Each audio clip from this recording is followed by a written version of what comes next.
I just bought these Japanese knives on Amazon, and I'm comparing them to the NutriBlade by Granite Stone knives. Here are two of the same size knives, and I'm going to cut these tomatoes. Okay, that cut pretty well. And now here's my new knives. Wow, it cut even better, actually. I like this knife set better because it's like Japanese, and I like the chopping block look compared to that. I think it's pretty like tacky, but for a knife set that's $65, I think it's a really good deal.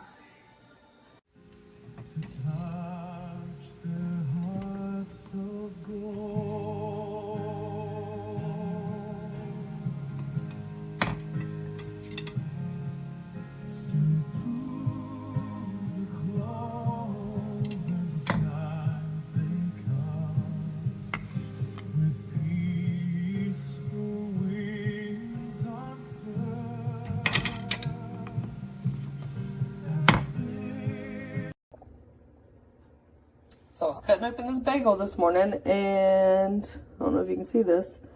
The coating on this knife, made by Hobo, just came off on my bread. So now I have little shards of coating on my food. This is a problem.